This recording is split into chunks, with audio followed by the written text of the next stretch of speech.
이번 시간에는 정적분과 넓이의 관계에 대해서 배울 건데 전에 한번 설명을 한 적이 있어.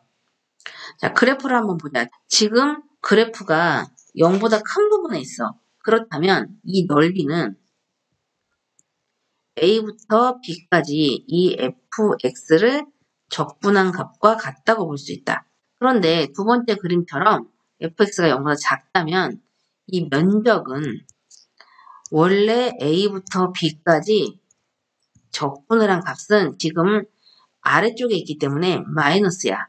그래서 면적은 여기에 마이너스를 붙여줘야 양수가 되겠지.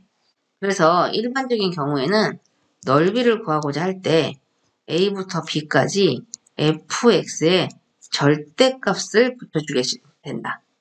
자, 정적분 값은 x축 위쪽에 있으면 플러스, x축 아래쪽에 있으면 마이너스 값을 갖는데 면적은 그 적분값의 절대값이라고 보면 된다. 자, 두 곡선 사이의 넓이를 구하라고 했어.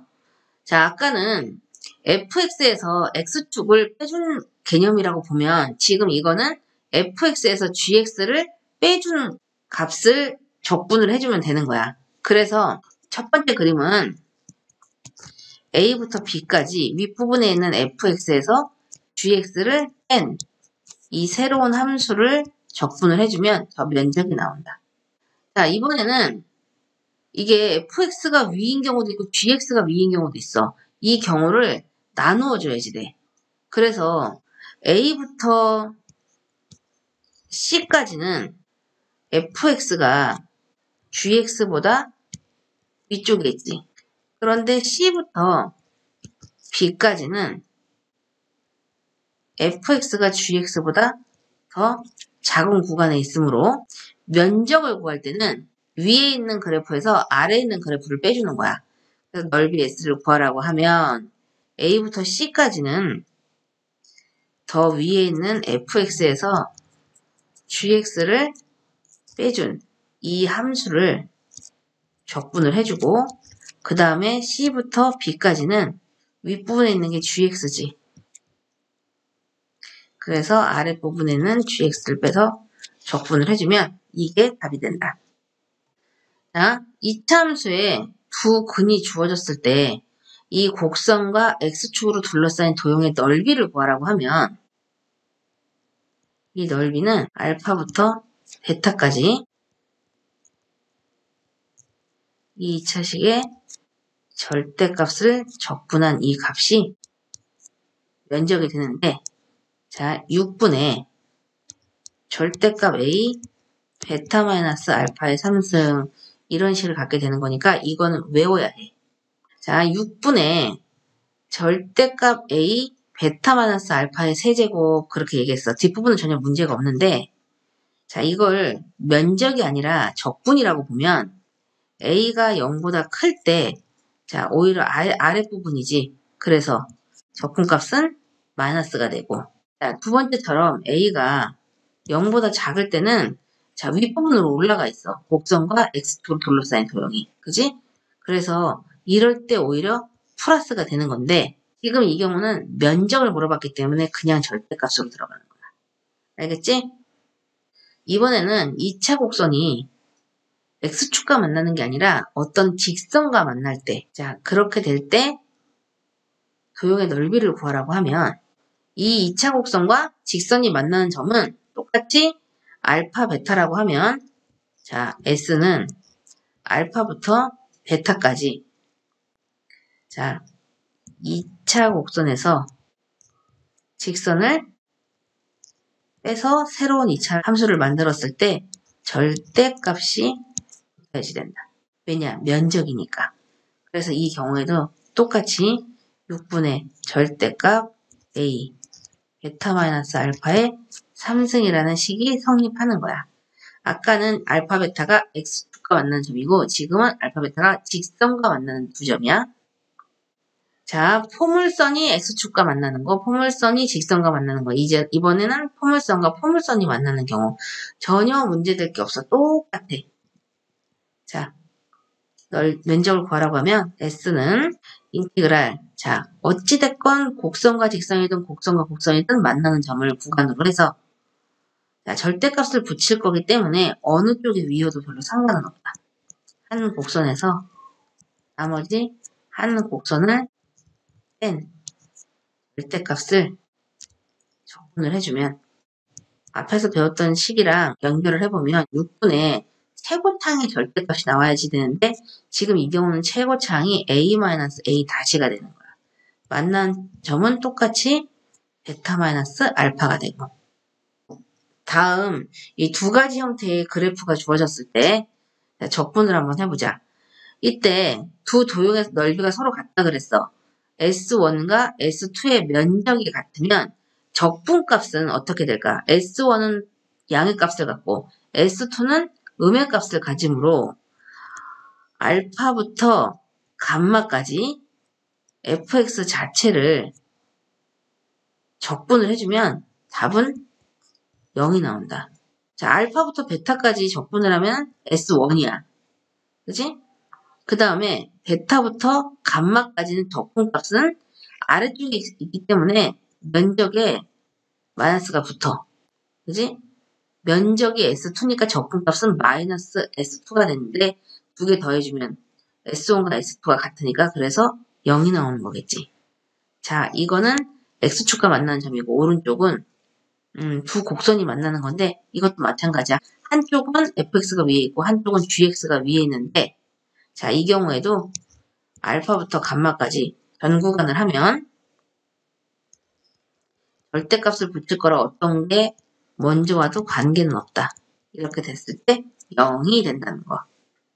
자, 이번에는 역함수와 넓이를 구하는 건데 우리가 여러 가지 함수를 배웠는데 역함수를 딱 구할 수 있는 경우가 생각보다 그렇게 많지는 않아.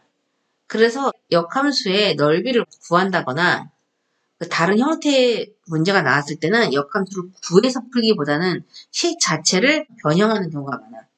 지금 fx와 gx가 서로 역함수 관계일 때는 두 곡선은 y는 x 위에서 만나게 되어져 있고 fx와 y는 x가 만나서 이루는 이 면적은 fx와 gx가 서로 이루는 면적의 딱 반이 되는 거야. 자, 다시 말해서 지금 서로 역함수이기 때문에 y는 x에 대해서 대칭이지. 그러니까 a부터 b까지 fx와 gx 사이의 면적을 구하라고 하면 얘는 fx에서 x를 뺀 이 면적의 2배가 된다. 이 소리야.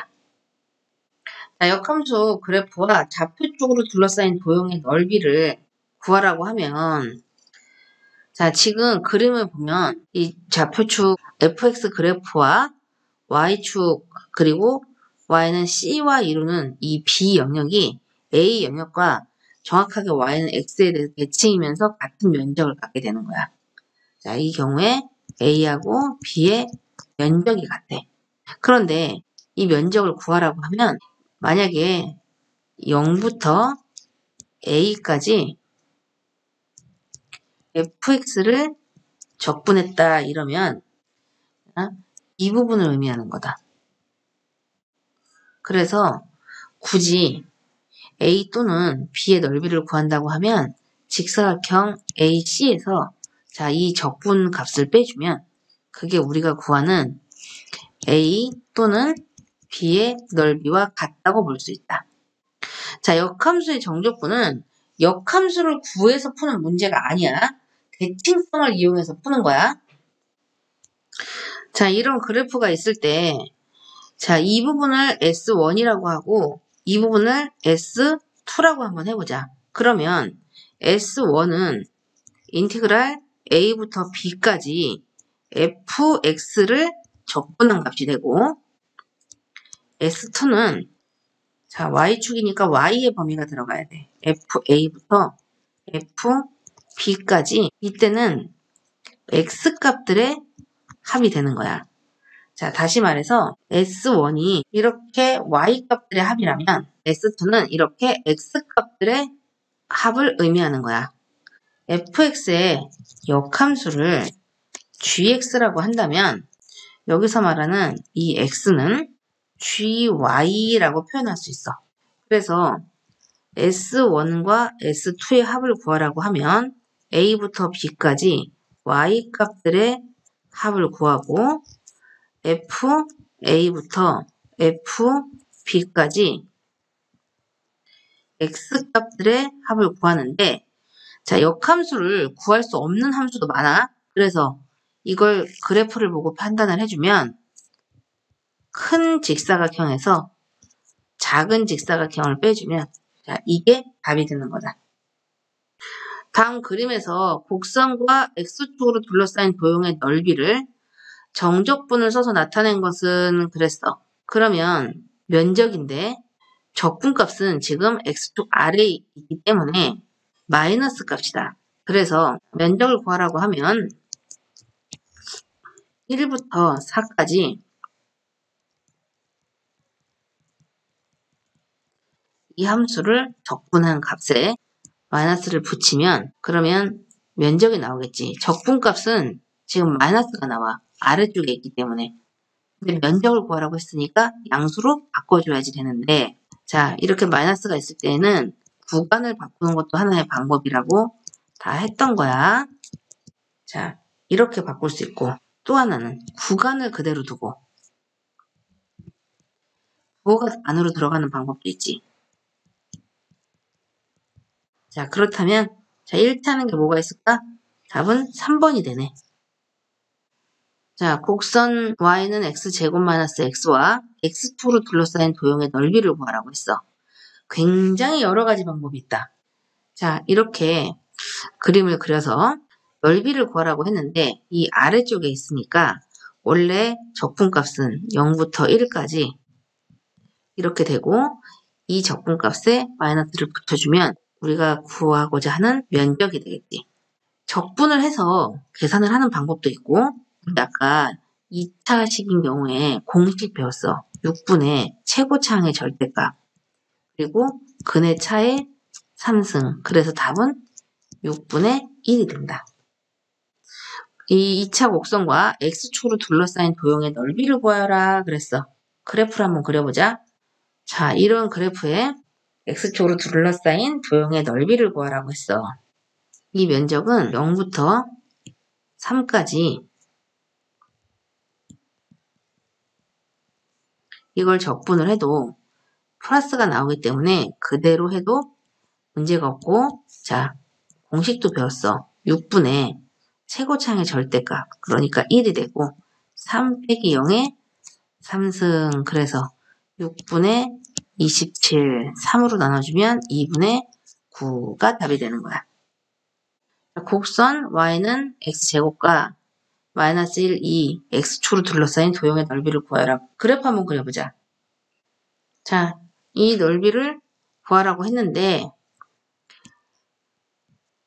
마이너스 1부터 2까지 윗부분에 있는 게 x제곱이고 아랫부분이 x축이니까 자, 그대로 이렇게 하면 3분의 1의 x세제곱에 마이너스 1부터 2까지 정적분을 해주면 3분의 1에 2의 3승 빼기 마이너스 1의 3승 이렇게 계산하는 법 알려줬었지? 그래서 답은 3이 된다. 다음 2차 곡선과 이 직선과 x축에 둘러싸인 도형의 넓이를 구하라 그랬어. 이것도 그래프를 한번 그려보자. 자, 이렇게 될 때 이 면적을 구하라고 했는데 구간을 나누어야 되겠지. 자, 인티그랄 마이너스 1부터 0까지는 적분을 했을 때 마이너스가 나오니까 넓이가 되려면 이 적분값에 마이너스를 붙여야지 되고 0부터 1까지는 그냥 해도 되고. 자, 그래서 이걸 정리를 해보면 3분의 1 x의 세제곱 플러스 x의 제곱을 마이너스 1부터 0까지 똑같이 적분을 하고 0부터 1까지. 자, 그래서 계산을 해주면 최종답은 2가 나온다.